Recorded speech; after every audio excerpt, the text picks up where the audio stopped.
Welcome back to What My Dad Does. Today I am preparing a chipboard floor ready for laying glue down vinyl. So let's go check out how we do that.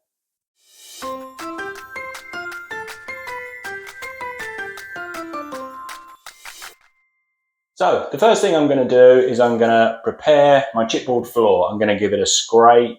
I'm going to sweep it. I'm then going to actually hoover it and make sure it is as clean as possible.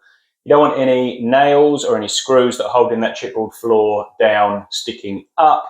You want it as flat and as clean as you can get it. Once that's done, I'm going to be laying this stuff. This is 6mm flooring grade ply, not standard ply. It is important that you don't use standard ply because it can delaminate when you've laid your vinyl flooring, which is a bit of a nightmare. So make sure it's the right grade. And then what I'm going to do, I'm going to lay it across my chipboard flooring. So in this room, my chipboard flooring is coming towards the camera. So I'm going to lay my plywood going across the camera to go across those joints. And I'm going to make it as larger sheets as I can, so as fewer joints as I can. It's going to be a bit tricky in here. It's a small, tight room. There's lots of little bits jutting out and this, that and the other. I'll probably end up with a joint down the middle or somewhere, but I'll try my best to get just large bits of ply so I don't have so many joints. Once that's done, I've got to screw this to the chipboard. Now, I believe the recommended, and what I do, is every 6 inches, and it's screws, not nails. Screws will hold better.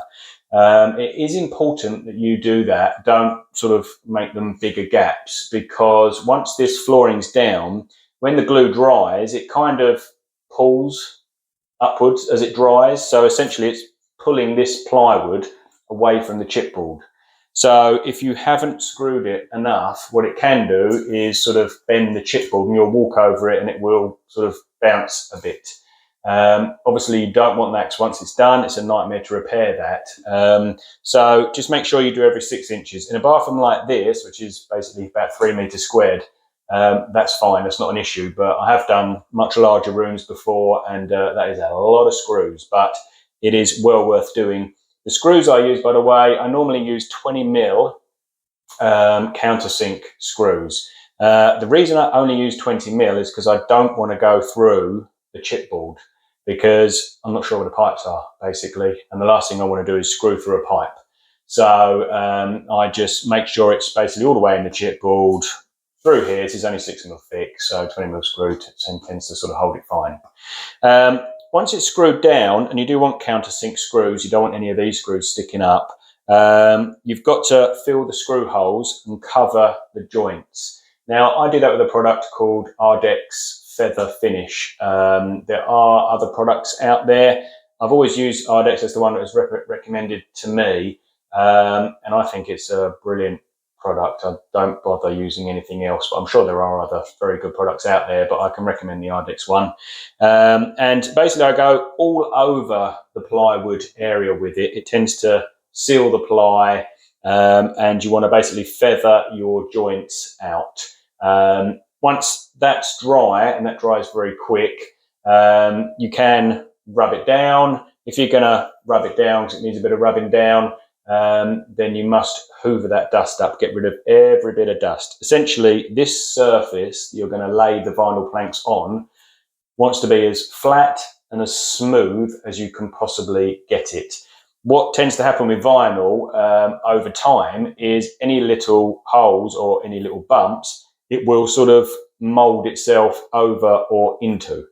So it'll look fine when you lay it. A year later, you'll look at it and think, oh, I can see a bump in that, or I can see a hump in that where it's gone over, and it can just be as simple as a bit of grit or down a nail hole that's not been filled very well or something like that. So you do want to make sure the preparation on this is ultra important.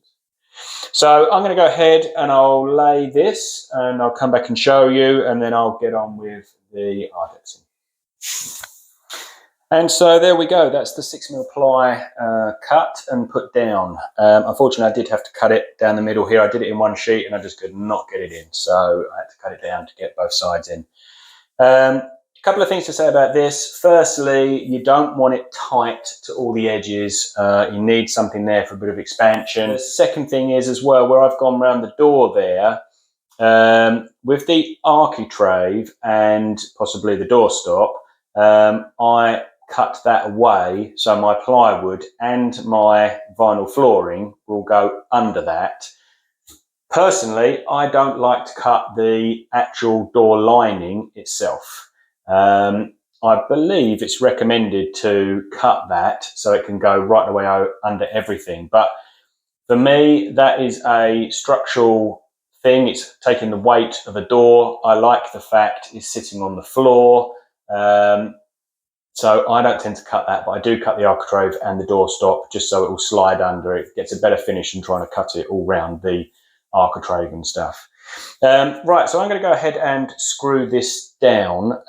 What I think I'm going to do, I normally put a grid on here just so I know I'm every 6 inches, so it doesn't get bigger gaps and stuff. So I'll grid it up, and then I will screw it down, and then we'll start looking at doing the featherage.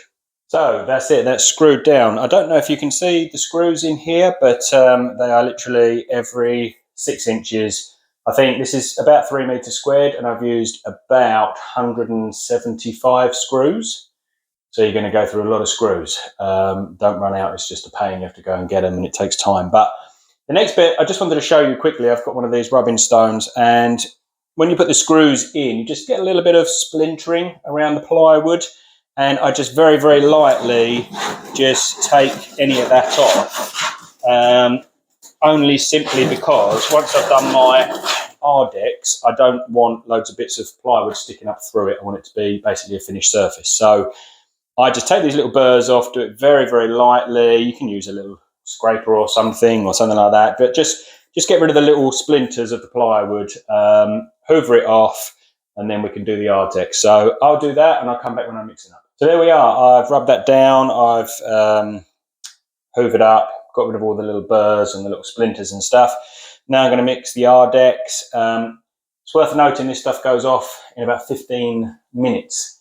So don't go and mix a load up. I tend to do a bit and then run out and then do another bit. It's difficult to gauge, so I'm just going to mix it according to the packet, which I think is 2 parts powder, 1 part water, but it will tell you on the packet about that anyway. So I'm going to mix this up, and then I'm literally just going to spread it over the entire thing, covering all the joints, the screw heads and everything, and then we'll wait for it to go off. Okay, so I'm mixed up, so I've got 15 minutes really to sort of put this stuff on. It's kind of like very thick cream, I guess. I don't know, but just mix it according to the packet, that's all I do.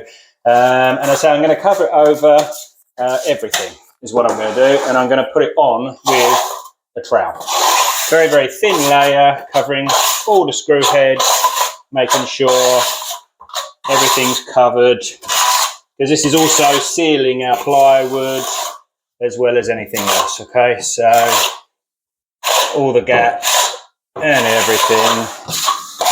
That's another thing as well for getting rid of those little splinters, otherwise you get little splinters in it, and then when you pull the trowel across, it's a pain. But this does feather out beautifully. It's only a maximum of 3 millimeters thick, so it is for being really, really thin.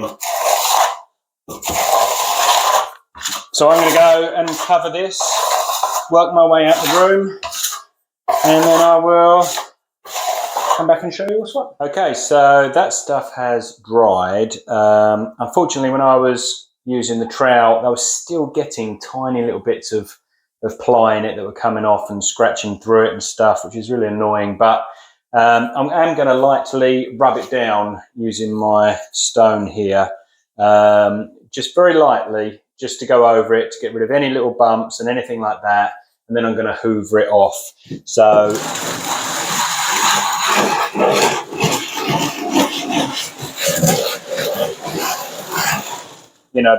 that's probably all that needs. That's now nice. There's no bumps on there. I'll hoover it off, and then I'm ready for laying. So I'll rub this down and I'll show you the finished result. Right, so there you go. That's rubbed down. That's quite nice and smooth. And essentially what we've done is we've taken chipboard flooring and we've made one nice smooth solid surface to lay this vinyl planking on. So that's it. My next job is going to be to set out the flooring and start laying. If you would like to see that, there'll be another video on that on my channel. Otherwise, thanks very much for watching and I hope it helped.